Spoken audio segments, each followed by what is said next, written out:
Voilà, bonjour. Donc, je vais vous parler des prérequis à l'employabilité, à l'employabilité tels que nous les travaillons dans le cadre de notre centre Enikos à Neuchâtel. Donc j'ai un petit accent, il faudra s'y faire, hein, c'est comme ça.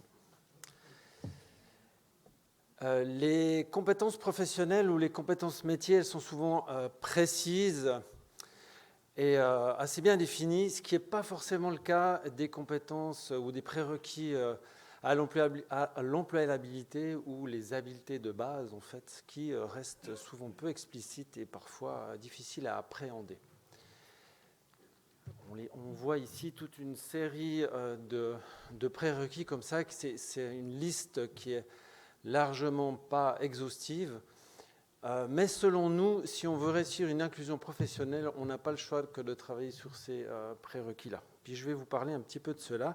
Donc c'est sur cette base-là qu'avec notre équipe du Centre Enikos, nous avons construit un modèle d'intervention en 3 axes.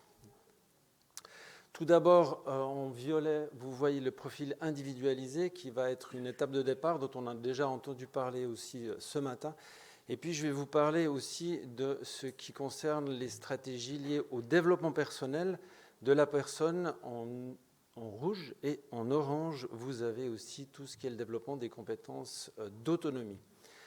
Ce sont pour nous des compétences essentielles. C'est un socle de base sur lequel on va pouvoir construire ensuite d'autres interventions, notamment les stratégies qui vont être liées à l'adaptation de l'environnement, dont on a entendu parler ce matin, avec sensibilisation en entreprise, tout ce qui est ajustement aussi des horaires, tout ce qui est adaptation des consignes, du langage dans l'entreprise, et puis aussi tout ce qui est suivi dans la partie bleue que vous voyez ici, tout ce qui est suivi finalement de job coaching, on appelle ça comme ça chez nous. Donc c'est tout ce suivi en entreprise aussi, tout ce qui va être d'expliciter la culture d'entreprise, parce que c'est souvent des notions très peu explicitées. Tout ce qui est recherche d'emploi, tout ce qui est travail sur l'entretien d'embauche, tout ça, ce sont pour nous des facilitateurs qui vont s'ancrer sur ce socle de base dont je vais vous parler maintenant. Socle de base parmi lesquels on retrouve le savoir-être, dont on a aussi entendu parler ce matin, mais aussi les savoir-faire autonomes.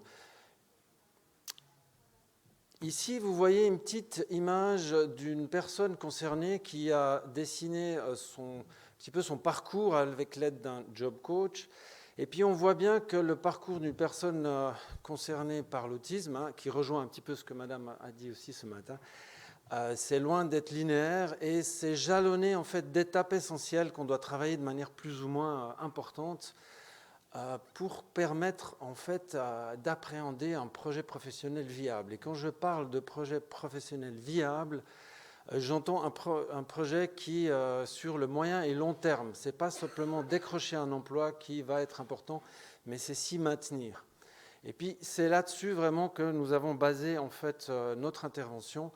Après plusieurs années d'expérimentation, hein, on sait que dans ce domaine-là, on le voit, on est un petit peu pionniers, tous chacun dans différents endroits, et qu'il y a peu finalement de cohérence ou de cohésion dans tout ça. On s'est rendu compte que d'intervenir simplement dans la sensibilisation en entreprise et du job et offrir des prestations de job coaching, ça ne suffisait pas. On devait vraiment, pour permettre cette inclusion sur le long terme, travailler d'autres notions, ces fameux prérequis. Alors du coup, on s'est basé plutôt là-dessus pour travailler. Là, je vais vous présenter ces 3 axes. Alors très rapidement, tout ce qui est profil, du coup, ça rejoint aussi ce que Madame a parlé. J'ai oublié votre nom parce que Christine a parlé ce matin et dont on se réjouit de lire aussi le bouquin. Donc là, mes collègues sont neuropsy et elles font effectivement tout un profil de compétences en prenant en compte les particularités de l'autisme, puisqu'il n'existe pas vraiment de modèle tout fait, hein, elles doivent un peu composer avec ce qui existe, mais toujours en prenant en compte les particularités de l'autisme et puis de voir comment on peut mettre en avant aussi les besoins. L'idée, c'est qu'on puisse avoir en fait des objectifs précis d'intervention Et puis aussi, quelque chose d'important, les leviers motivationnels sur lesquels en fait, on va s'appuyer pour construire le projet, puisque la motivation est quelque chose qui est parfois difficile pour les personnes avec autisme. Voilà, on ne va pas refaire toute la théorie de l'autisme par rapport à tout ça. Le deuxième axe parle justement des stratégies qu'on a appelées développement personnel. Donc ça rejoint aussi un peu tout ce qui a été dit déjà ce matin. Mais là, on va retrouver quelque chose qu'on estime vraiment extrêmement important, c'est la connaissance de soi. Donc apprendre à connaître l'autisme, finalement, mon autisme, se reconnaître en tant que personne concernée, travailler la gestion des émotions, travailler les habiletés sociales que l'on connaît aussi déjà bien dans ce domaine-là. Et puis, on va aussi pouvoir aiguiller les personnes, si besoin est, vers un accompagnement thérapeutique, puisqu'il y a plusieurs personnes qui ont aussi des comorbidités ou des grandes anxiétés ou des traumatismes dans leur parcours. On aime bien commencer la démarche en se basant sur ces 3 bouquins qui sont une référence pour l'instant pour nous, dans l'idée de faire un fil rouge de comment j'apprends à me connaître. On peut travailler ça en groupe, parce qu'on fait ça, on fait aussi des ateliers de personnes concernées pour travailler sur cette notion de qui je suis, apprendre à se reconnaître en tant qu'autiste. Et puis ces 3 bouquins, ils ne sont pas à prendre à la lettre, puisque c'est plutôt à prendre des questions parmi ces livres-là, et donc créer un fil rouge personnalisé pour la personne, avec des questions ouvertes ou des questions fermées. Ça dépendra en fait des besoins qu'on va identifier. Parler de l'autisme, donner une formation en matière d'autisme nous paraît aussi extrêmement important. Finalement, ça nous arrive de donner des formations aux autistes sur ce qu'est l'autisme. Et puis, qu'est-ce que c'est être Asperger? Qu'est-ce que c'est être personne concernée? Donc, on va travailler de manière large, donc, parler des fonctions exécutives, parler de toutes les difficultés, de toutes les spécificités de manière globale, mais aussi ensuite les amener à réfléchir, c'est quoi mon autisme à moi? C'est comment je suis autiste moi-même, et ça va être un chemin. On va montrer des vidéos. Chez les jeunes, on va essayer de les crocher avec des choses aussi un peu plus ludiques, beaucoup plus que peut-être des adultes.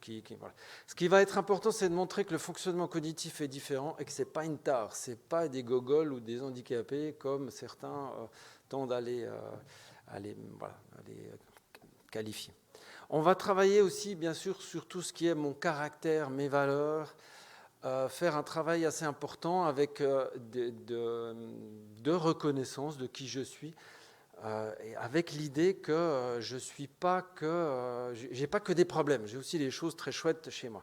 On va évidemment utiliser là c'est des outils que je vous montre dans notre boîte à outils, qui est assez importante, de choses qui existent. Donc la question de l'énergie, de où passe mon énergie, où c'est que je peux retrouver cette énergie. Faire des quiz sur la confiance, par exemple, travailler sur les buts et les rêves, ça c'est extrêmement important. Ils sont souvent irréalistes, mais partir de buts et des rêves, ça nous permet ensuite de construire peut-être un projet un petit peu plus réaliste en matière professionnelle. On utilise aussi des documents comme ça, vous voyez, qui sont la question de réfléchir sur mes qualités, mes forces, mes besoins, mes emplois possibles, voilà, bref, des exemples parmi d'autres que je vous montre. Une chose importante sur lesquelles aussi on axe notre intervention, c'est de voir qu'est-ce qui, dans la vie de tous les jours, crée des pièges ou crée des facilitateurs. Donc, qu'est-ce qui va, par rapport à certains objectifs que la personne elle se pose, la freiner ou l'aider à aller de l'avant. Donc ça, c'est extrêmement important aussi pour pouvoir savoir ensuite qu'est-ce que je vais changer. Qu'est-ce qui est important que je change ou que je modifie comme habitude, et quelles sont les habitudes que je peux garder parce que finalement ça fait partie de moi. Et donc d'aller aussi dans un travail de trouver des astuces, des trucs et astuces bien sûr, pour que la personne elle puisse faire face elle-même à toutes ces difficultés.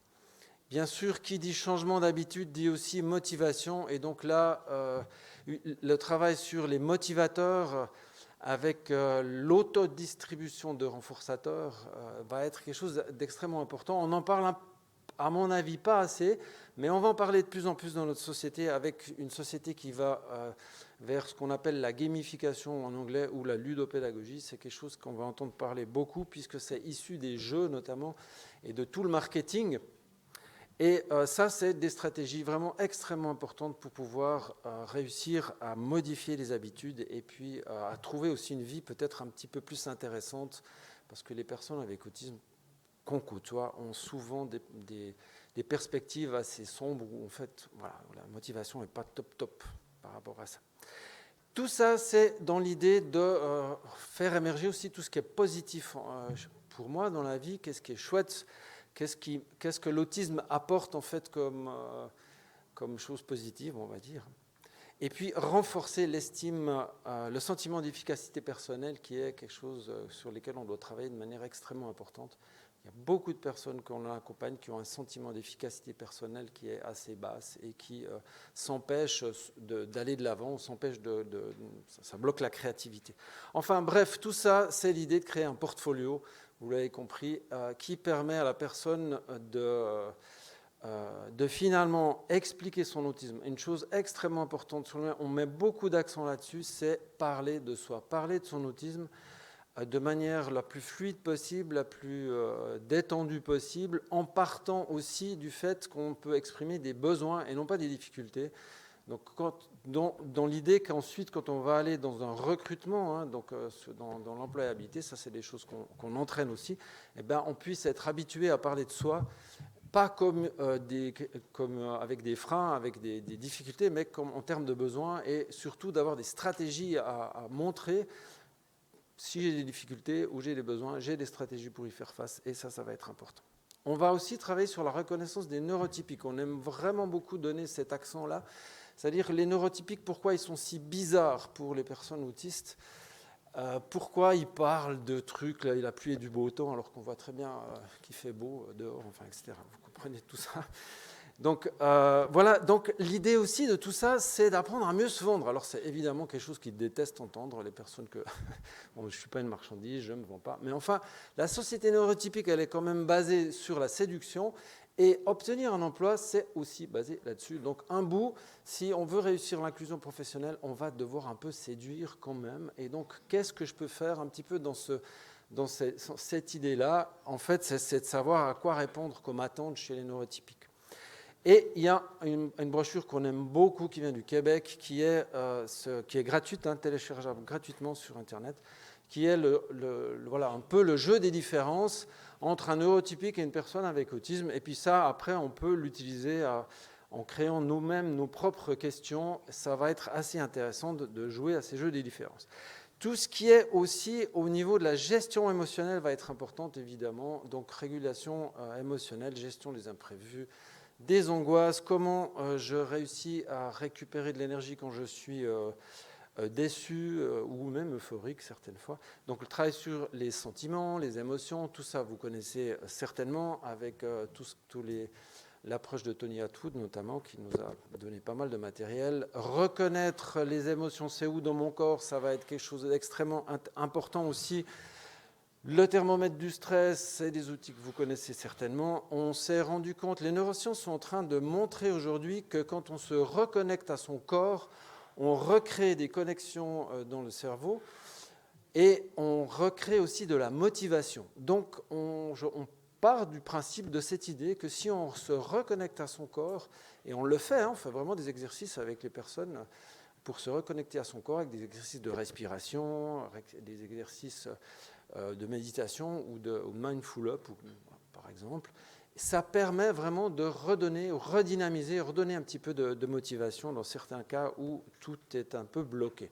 Bien sûr, tout le travail des habiletés sociales, je ne vais pas trop en parler puisque ça vous connaissez, on en parle depuis des années, mais ça va être aussi quelque chose d'extrêmement important dans tout ça. Le troisième axe que je vais vous parler, c'est le développement des compétences d'autonomie. Et on se rend compte que les personnes avec autisme sont très souvent peu autonomes dans leur quotidien, ont de grandes difficultés dues aux difficultés exécutives, dont effectivement on ne parle pas assez, merci de l'avoir souligné ce matin. Et donc là, il va être extrêmement important pour nous de soutenir ces difficultés exécutives, mais aussi travailler tout ce qui est autonomie au quotidien. On se rend compte par expérience que si on ne travaille pas ce qui est de l'ordre de la vie privée, l'impact sur la vie professionnelle va être majeur. Et effectivement, les notions systémiques sont extrêmement importantes dans cet aspect-là. Donc, si on veut réussir une inclusion professionnelle, on doit travailler sur la vie privée.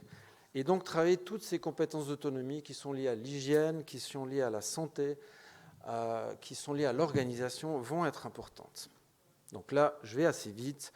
C'est toutes ces notions de soins, finalement, d'entretien de la maison. On va pouvoir se baser sur un outil d'évaluation qui est vraiment très chouette, c'est l'outil Participate. Si vous allez sur le site de Participate, c'est un site belge, on a une évaluation pour mieux vivre chez soi. Et puis là, ça permet vraiment de pouvoir faire une photo de départ qui nous aide ensuite à travailler. Bien sûr, après, on va essayer d'appliquer tout ce qu'on connaît qui marche bien pour les personnes avec autisme, tous les protocoles de travail ou les protocoles de tâches de la vie quotidienne. L'entraîner à la maison, dans un milieu plus protégé, permet ensuite de généraliser plus facilement en milieu professionnel. Toute la tâche aussi de remédiation cognitive dont on a entendu parler hier matin dans la conférence plénière, donc va être aussi important. Et là, mes collègues travaillent vraiment ces notions-là de manière assez importante, avec un entraînement sur la planification, sur la gestion du temps.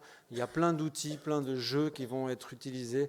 La résolution de certains problèmes, la logique, tout ce qui est organisation, la création de protocoles de travail ou des protocoles de la vie quotidienne qu'on va essayer d'entraîner pour que les personnes sachent les faire eux-mêmes. Et puis aussi toutes les stratégies d'activation, puisque c'est un des problèmes aussi chez les personnes avec autisme, avec toutes des stratégies comme le Pomodoro. Vous connaissez peut-être la stratégie d'activation, assez sympa. Mais enfin bref, il y en a vraiment plusieurs. Tout ça, je vous ai dit, c'était le socle de base, et puis ensuite viennent les fameux facilitateurs dont je ne vais pas parler aujourd'hui, puisque voilà, on a entendu parler déjà, mais tout ce qui est sensibilisation et job coaching vont venir s'appuyer là-dessus. Je terminerai par une petite vidéo qui parle d'une personne qu'on a accompagnée pendant quelques années et qui est assistante chez un notaire et qui a vraiment, on a pu travailler en fait un petit peu tout ce parcours, et puis finalement, quand elle arrive chez l'employeur, elle a fait son entretien d'embauche toute seule. Elle n'a pas réussi à parler de son autisme, mais elle a présenté un dossier qui parlait de l'autisme. Elle a dit, écoutez, moi je suis Asperger, si ça vous intéresse de savoir qu'est-ce que c'est, voici un petit document.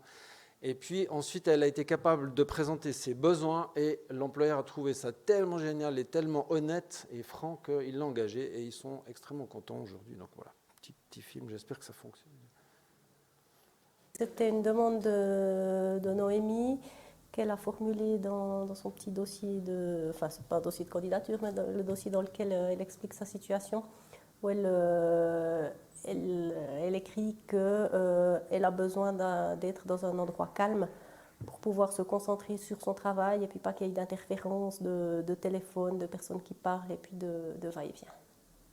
Noémie avait bien fait les choses parce que du coup elle nous avait fait un petit livret en expliquant exactement ce qui se passait avec elle, comment elle fonctionnait et tout ça. Et du coup, c'est vrai que ça nous a bien aidé à l'intégrer. Et puis ensuite, l'élément principal qu'on a mis en place, c'est le fait que Noémie ne devait avoir qu'une seule personne de référence. En l'occurrence moi, ce qui est logique aussi vu que je suis la seule notaire de l'étude. Donc tout le travail que Noémie fait passe par moi. Et si d'autres personnes de l'étude ont un travail à confier à Noémie, c'est centralisé par moi et puis ensuite je redistribue au fur et à mesure. Et en fait, ce qu'elle a fait, c'est que elle m'a envoyé un WhatsApp et puis elle me dit voilà, j'aurais besoin de ça, désolée si je t'ai envoyé un message, mais pour moi c'est plus facile. Et je lui ai répondu, écoute, si c'est pour toi la façon de communiquer, il n'y a pas de souci, envoie un message. Et du coup, voilà, quand elle a des demandes particulières, elle m'envoie un petit message, et puis même quand on est au bureau, et puis c'est une façon de communiquer. Et puis elle, ça l'a satisfait, puis moi, il n'y a pas de souci, on fonctionne comme ça. C'est vrai qu'ici en bas, à la réception, il y a beaucoup de passages, il y a beaucoup de téléphones. Enfin, on voit, il est arrivé plusieurs fois qu'elle est venue chercher des documents et il y avait un petit peu plus de brouhaha que d'habitude. Et on voit que c'est pas qu'elle se ferme, mais elle est comme si elle était agressée. Et le fait qu'elle ait pu avoir ce bureau et travailler dans ces conditions, c'est vrai que pour moi, c'est bien pour elle, dans le sens qu'au moins elle peut faire son travail tranquillement, il n'y a personne qui l'embête. Après, j'essaie, voilà, comme j'ai mon bureau à moi, s'il y a vraiment des crises, des tsunamis émotionnels, comme j'appelle, je prends un peu de temps pour moi. Je reste un peu à l'écart si vraiment il y a si vraiment c'est trop intense.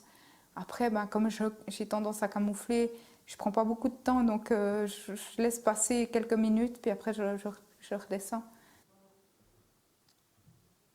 Voilà, j'ai terminé. Merci.